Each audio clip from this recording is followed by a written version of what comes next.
When we look at the United Kingdom march, there's a lot of things that we can learn from this situation overall. And I think it's fair that we discuss it, especially the aftermath and what it is that we should be better at as a society. So let's get into it.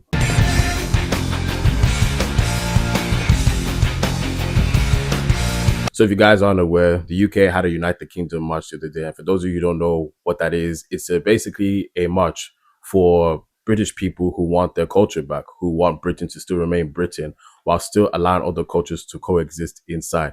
However, whilst they let those other cultures coexist, they still want Britain to remain being British. Over the past few months was that it was wrong to put up the Union Jack because it was seen as too patriotic or offensive to other people, which is wild because if you're in Britain, you should be allowed to be proud of your country and where you are from. It was also an anti-immigration march in the sense that they weren't against immigrants coming in. They just wanted it to be more standardized, where they thoroughly background check these people instead of just letting anyone in, because there's a risk that unsafe criminals could be coming in to do damage to other people in British society. So they didn't want that. There were a lot of lies going around about this protest. A lot of people were saying that it's a racist protest and that, you know, British people, white people just didn't want to see ethnic minorities. But that's not the case. I have to emphasize this because I don't want people to think I'm an Uncle Tom. I don't want people thinking that, you know, I don't understand the march overall. But they want simply unity whilst having the identity of Britain. I've said that twice now. So if any of you come for me saying any stupidness, that's on you. All right. That means you're slow brain. So don't come at me with anything. I understand what's going on. But yeah, we saw that happening the other day. And I made a video the other day about the whole situation, which did pretty well. I'm quite proud of it, to be honest. And thank you for everyone who watched it. But this is a follow-up because I did have a section in the video that I spoke about in terms of Tommy Robinson and Keir Starmer. Now, I won't lie, I did construct that part of the video very incorrectly. Whilst most people understood what I was talking about, thank you, there are some people who kind of just thought I was going off of conspiracy theories and blaming Israel and things of that nature. And that's not the case. However, I made that confusion. So I apologize for that, for those who saw the original cut. But I've cut that out so I can make a proper video to purposely address what it is that I'm trying to say. I did think of ways I could soften the blow and things of that nature, but I think I'm just going to go for it. Tommy Robinson and Keir Starmer are insincere. That's just simply it. Tommy Robinson and Keir Starmer are insincere for the simple fact that I believe in my heart of hearts, to the evidence that has been shown, that they are purposely trying to cause public disruption for whatever reason. God have mercy upon us.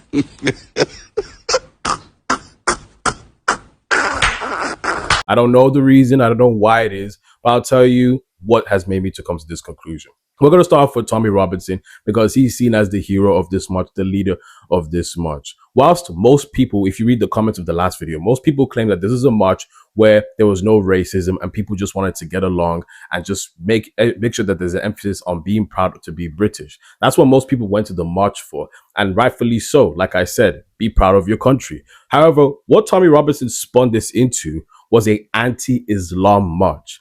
And that's not what most people went to the march for. We, as British people, no matter what race, what creed, where you come from, if you're born in Britain, we should be put first. And that's it. We supported our country.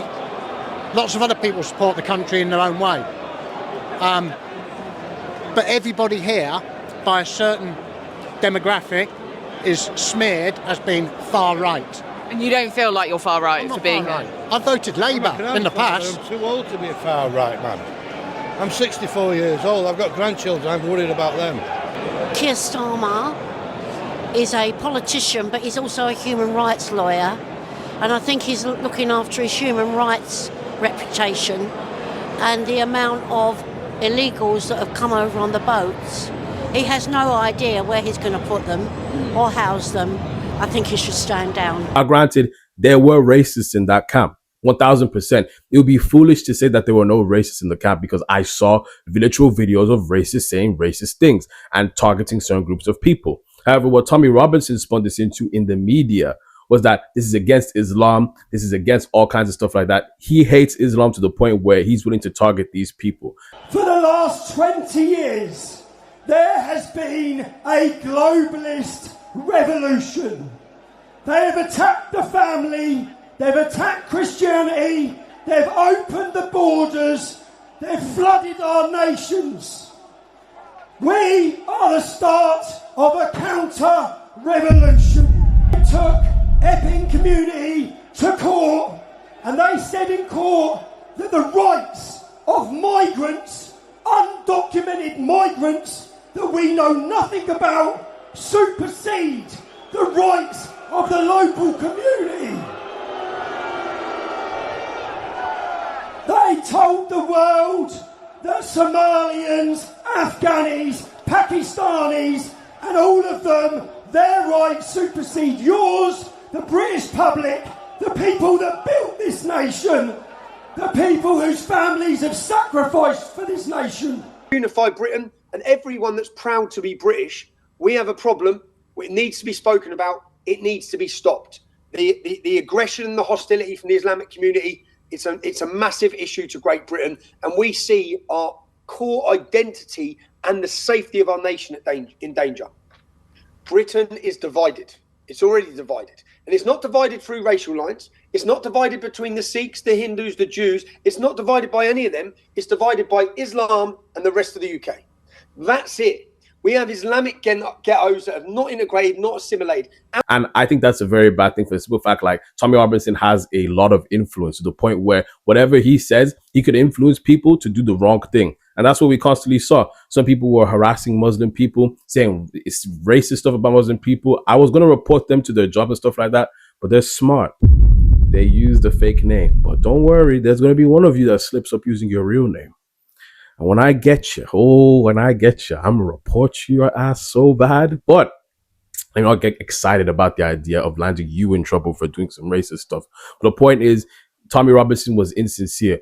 What I saw was that Tommy Robinson used this march as an opportunity to push his rhetoric and his ideas and his belief and use that as the voice of the people in the march, which overall went to the media and had a lot of people thinking that this was a racist protest, that they don't want immigrants, they don't want Muslim people, they just want British to be all white people. And that is very far from the case. But when I see this, knowing that what Tommy Robinson has seen on social media, people aren't complaining that it's Islam and stuff like that. People aren't complaining of the immigrants. They want standardization and stuff like that. But he didn't represent it in the right way. And I think that's very disingenuous. And when an individual purposely goes out there to create division, I highly despise that, because I'm a Christian. I don't believe in senseless violence, and I don't believe in false narratives being pushed out for no reason. In addition to that, what made me even stand on this stance is the fact that he brought Elon Musk. And for me, who the heck is Elon Musk anyways? Yes, he's the owner of Tesla, but what voice did he have in this whatsoever? Like, who invited this guy? Who invited this brother? But anyways, he came to the march making a speech, and essentially what he said was, you have to fight or DIE. See how much violence there's on the left. Our friend Charlie Kirk getting murdered in cold blood. People on the left celebrating it openly. The left is the party of murder and celebrating murder. You either fight back or you die. You either fight back or you die. Today, Elon, I think the British public are telling the world that they're ready to fight back. Good. Yes.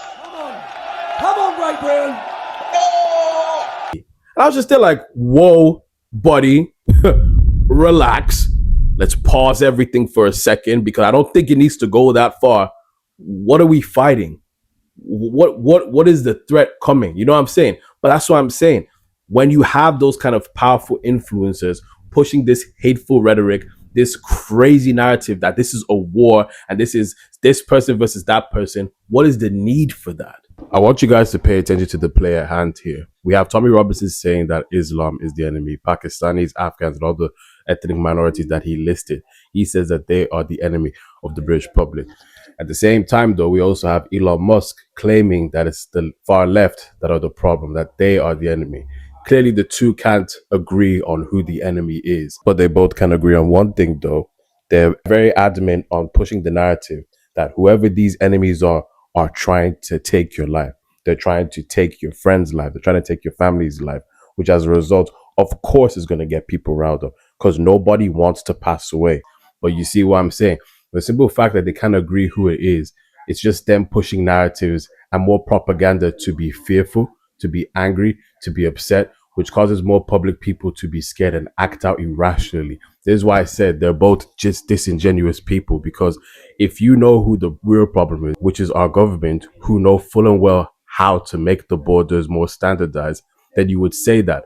But putting people against each other when no one has any part in this apart from the government is disingenuous and makes no sense. But this is where, like I said, they're trying to divide the British public so that by the time the bigger threat has emerged, which is the digital IDs thing, that's the threat that we are faced right now. It comes to the point that they've divided us so much and they've instilled so much fear amongst the masses to the point where there will be a group of people who generally don't agree with the digital IDs. But there will also be a group of people who generally fear for their lives, who are generally worried because of this march and because of the propaganda they've been fed. So as a result, there would not be a united front to give backlash to this digital ID thing. You know, it's right now, it's still big. The backlash is still big, but it would have been way bigger if all this propaganda wasn't instilled inside of people's heads to be fearful and actually comply with the digital IDs because they feel like that's their only option. Little do they know, this is not going to fix the issue. What you'll find in society is that the average Islam person or the average immigrant or the average white person or the average black person, they just want to do their job, get along with everyone and go home, right? And yes, there have been bad immigrants. And yes, there have been racists. And yes, there have been black people that have been gang members. But we're going to use the small minority cases to make it seem like this is a much bigger battle than it is. So that's overall why I sat there thinking that this is a very disingenuous and actually dangerous rhetoric, because there's some people out there who generally don't use their brains. And because they don't use their brains, they fall for this kind of stuff. They just look at what people told them on social media. They don't dig in deep to see what this thing is all about. And as a result, what does it cause? Anger, spite, evil for no reason, you know, whether it be amongst the kids, the women, the children, families, stuff like that. It's all kinds of negative perceptions. And I hate that because the media has, despite how corrupt most of us know the media is, it has a lot of power to spin this narrative. And when that happens, you know, it's all kinds of messed up stuff. And I really, really despise that. In addition to that, we also have to look at Keir Starmer. My client should go right to jail. The son of a is guilty. That man there, that man is a slime. I can understand Keir Starmer in the point where he's standing on the ground of like, we are not going to tolerate any violence, because he literally just heard Elon Musk say fight or DIA, you know?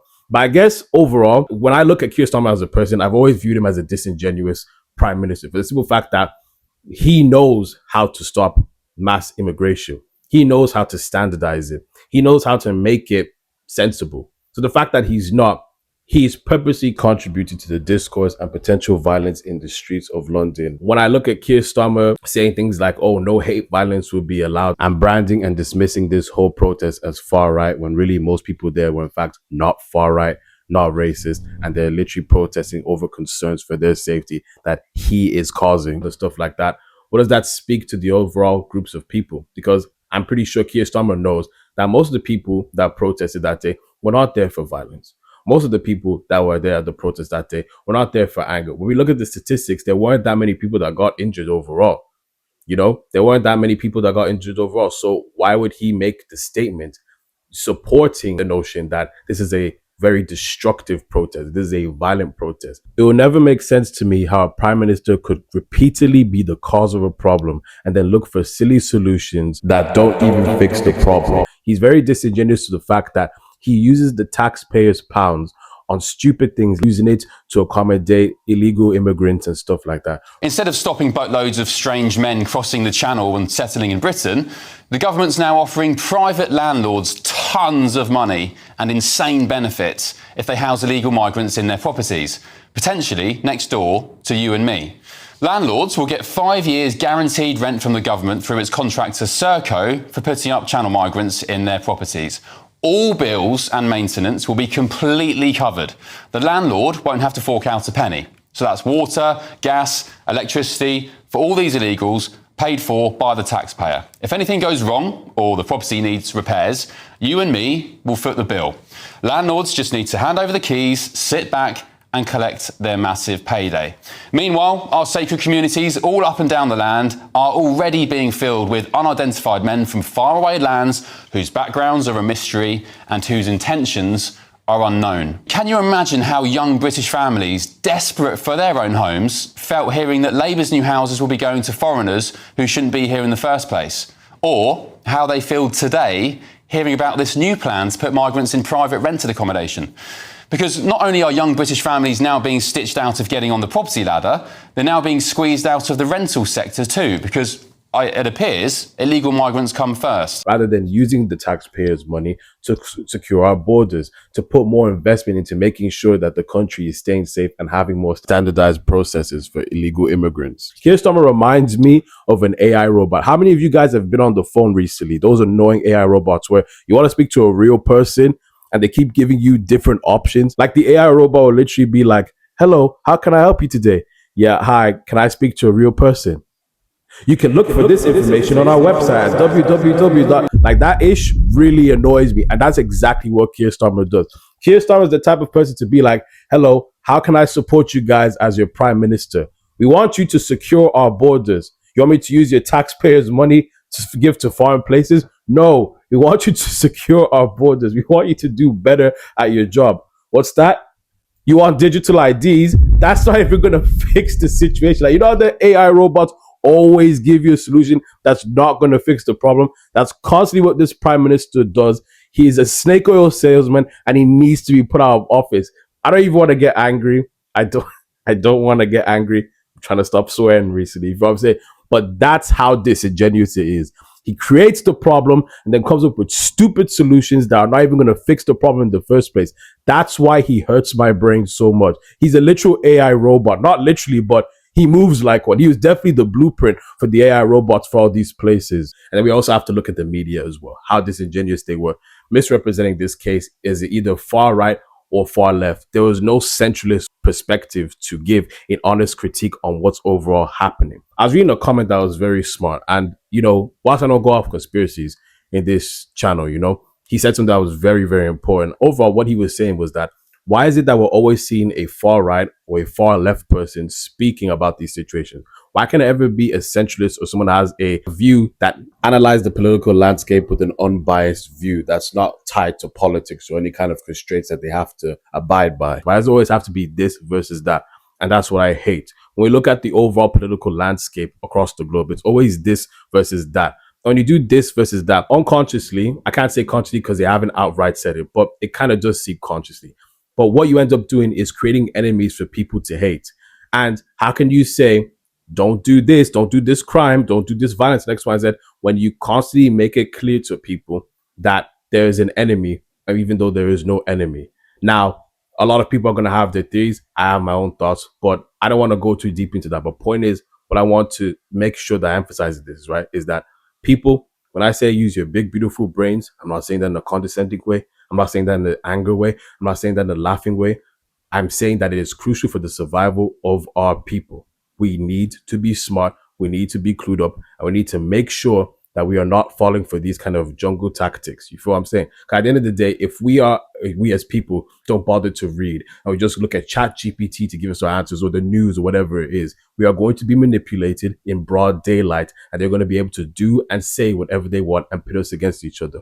We do not need violence in this country. We do not need senseless war in this country. We do not need senseless hate in this country. Despite there being bad people in every group that you see in the world, even Christianity, the majority cases is that they're just regular civilians, just like you, who just want to live their lives, provide for their families. They go through financial issues. They have their own stresses. They have mental health issues as well. They have family members. They just want to live their lives. Not everyone is an extremist. And that's what a lot of you need to understand. Despite what Keir Starmer says about the opposing side, despite what Tommy Robinson says about the opposing side, despite what anybody says about the opposing side, what we have to make sure that we understand is that we cannot be manipulated to have senseless violence amongst each other.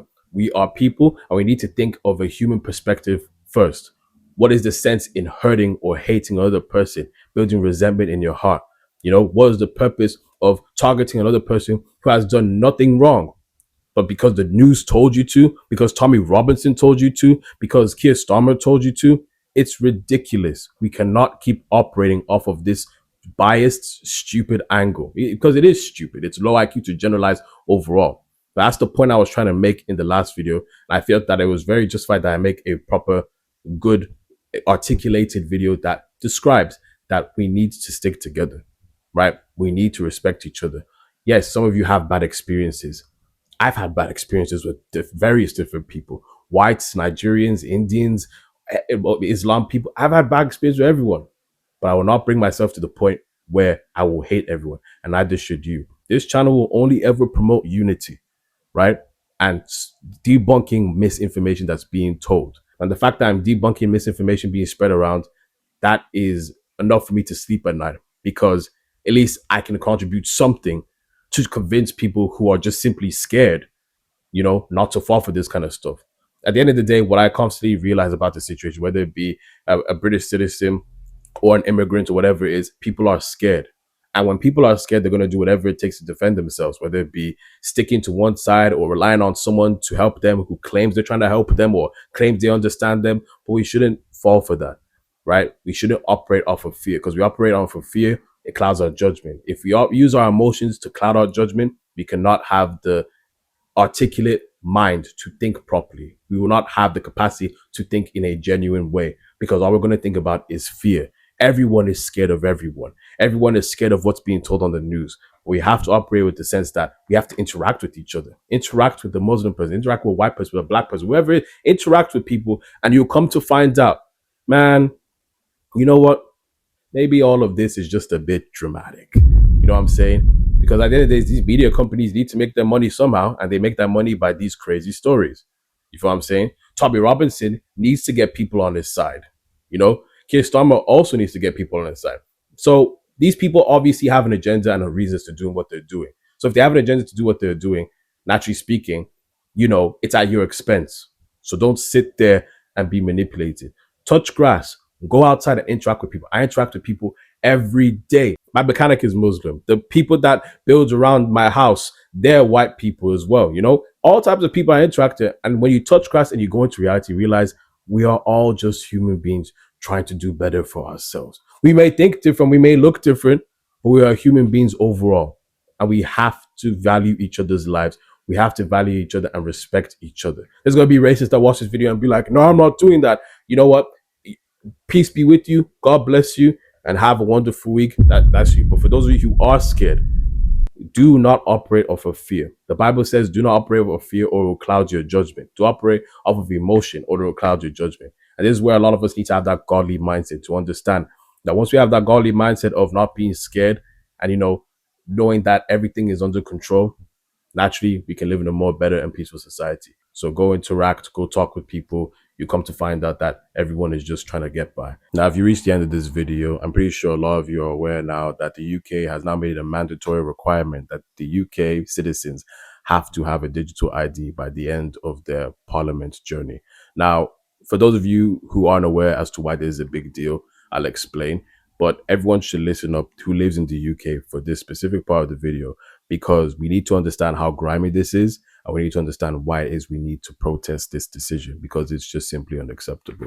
When we look at the whole process of digital IDs, Keir Starmer claims that it's because of the protest from the other week. I'm announcing this government will make a new free of charge digital ID mandatory for the right to work by the end of this parliament. Let me spell that out. You will not be able to work in the United Kingdom if you do not have digital ID. It's as simple as that. That march that we had here 2 weeks ago in London, in Whitehall, that sent shivers through the spines of many of our communities well away from London, not just those in the immediate vicinity. So there's a battle for the soul of this country now as to what sort of country do we want to be, because that toxic divide, that decline with reform, it's built on a sense of grievance politics, identifying something real for sure, but relying on the problem existing in order for their politics to persist. And I did say earlier in the video and in the last video that they are purposely trying to cause division in society. And when they cause that division in society, they will come with a cheap tactic saying that they have no choice but to do this specific thing to protect the people and avoid that happening again. And that's exactly what they have done. Because of that protest, Keir Starmer claims that digital IDs would be a best way to protect our borders. However, if you've put two and two together, or one and one together, or actually did no math whatsoever, you would know this is not going to make a difference. What the country needs is standardized process for illegal immigration. We are not against immigration. However, what we would like is a background check to thoroughly examine who it is that we're letting into this country so that they don't have the risk of harming others that live here. But when Keir Starmer doesn't want to put our taxpayer money into investing to secure borders or other things that are going to make this an easy journey to protect the borders of our area, well, naturally speaking, he rather use it into digital IDs. And when we do that, the same situation is still going to happen. The borders are not going to be secure. There is not going to be a change in process. There's not going to be any of that. Some people may argue, well, if they make digital IDs compulsory in the UK, that means it'll deter illegal immigrants from going to the country because they wouldn't be able to work, which is a valid argument. However, when we look over what's been happening for the past few days, the government have been funding these people. The government have been holding these people in different houses, as I said in the beginning of the video, which again isn't necessarily a bad thing, but just be honest about it. You know what I'm saying? Again, not against illegal immigrants because everyone has to make a change for their lives and escape these horrible countries. But at the same time, one must ask the question, is the taxpayers' pound still going to fund illegal immigration and the accommodations that they stay at? And if it is, which it most likely is, then how is digital ID going to solve this situation if illegal immigrants can still come here and still make a living and financial source of income for themselves? So I don't really get how digital IDs is going to fix this problem. This is just a means to control us. And if we look over history, you know, this is a way they're also going to make an excuse to increase taxpayer money. And we already know that the UK is in a cost of living crisis right now, where a lot of people are struggling to keep up with bills. A lot of people are in debt. A lot of people are having to rely on the government to pay them some money because it's just too hard to keep up with how everything is going up in price. And with everything going up in price, you know, this will be another excuse and another means to extort money from the British public. This is broad day stealing, because they will say some ish like, in order for us to protect you guys like you asked for, we need to invest in this digital ID to make sure it's secure and safe. This is the same tactic they used for Brexit and COVID that's led us to be in a cost of living crisis to this day. Another problem that justifies the need to increase tax. And that's simply not on, because this is not going to fix the situation. We have to make sure that we are aware of how they are doing this, because it's not necessarily the fact of digital IDs. It's the principle of it. Because when we look at how Keir Starmer has done it, even though we as the public do not comply and we have made it clear that we do not want this, Keir Starmer already knew that. So what he did was he said every employer will have to implement this process. And actually, these business owners don't want the hassle. These business owners don't want the, you know, drawback that comes with not complying with the government standard. So naturally speaking, they have to do it. And when big businesses have to comply, when employers have to comply, naturally speaking, we as the British people have no choice but to comply as well. Like I said before, we the British people are going through a cost of living crisis. Therefore, in order for us to keep up with this crisis, we need jobs. We need a source of income to make sure that we are staying on top of it in an already struggling period. And what Keir Starmer has essentially said is, if you do not comply, you will starve. That's what he has basically said. He said, if you do not comply with the digital IDs, well, you're not going to be able to work. You're not going to be able to do anything because you're not complying. Therefore, you will starve. And actually speaking, when people reject this whole cause, when people reject this whole idea of digital IDs, in their heart of hearts, they don't want to do it. But at the same time, they have no choice. I mean, a lot of people still need to eat. A lot of people still need to pay their bills. And financial stresses and food stresses are something that really stresses people overall. It's something that nobody wants to be in. So they have to do it. They will have to comply, because otherwise they're not going to get employed and be able to provide for their families, even if they don't want to. And that's the heartbreaking part. And what they will do, you'll see it, is that if this does go through fully and people don't fight back against this in a non-violent way, I have to make sure that, because in case this video gets seen and, you know, they're trying to say that I'm encouraging hateful stuff. But if people do not fight back against this decision, what ends up happening is that they'll go over the news saying that the digital ID thing is a success and everyone has signed up, and they'll put the statistics and the numbers to the point where the remaining people that want to fight against this will have no choice but to comply as well. Because in their head, well, if no one's fighting against it, well, I guess there's no point in me doing that. I have to look out for my family and stuff like that as well. This is the epitome of wickedness. Is the epitome of guerrilla tactics. This is the epitome of evil mindset. I don't know why Keir Starmer wants us to have digital IDs so bad. I don't know what is going on behind the scenes. But what I'm going to tell you guys is that it's not good.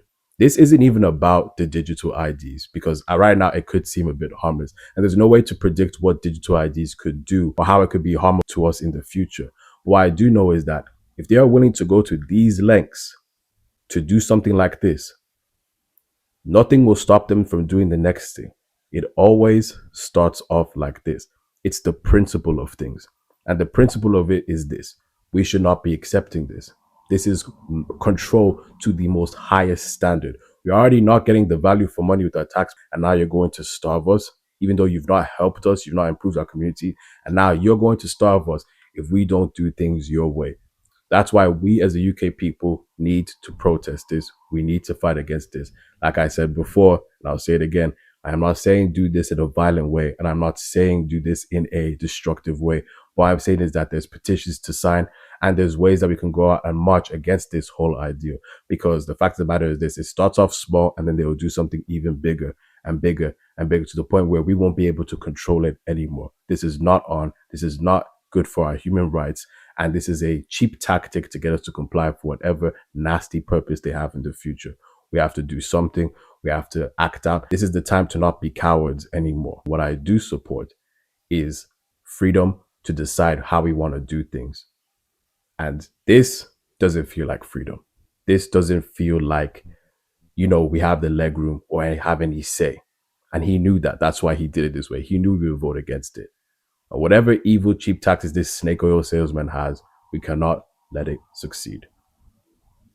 But that's all I have to say for this video, my friend. What do you guys think? Do you guys agree with my take, or do you have any other perspectives? And shout out to all the people that really used their thinking brains in the last video. I really appreciate that, honestly. And above all else, people, let's rely on God. Let's lean on God for understanding, for wisdom, and for guidance and discernment to really see through people's evil tactics. But with that being said, God bless, take care, and I'll see you guys next video.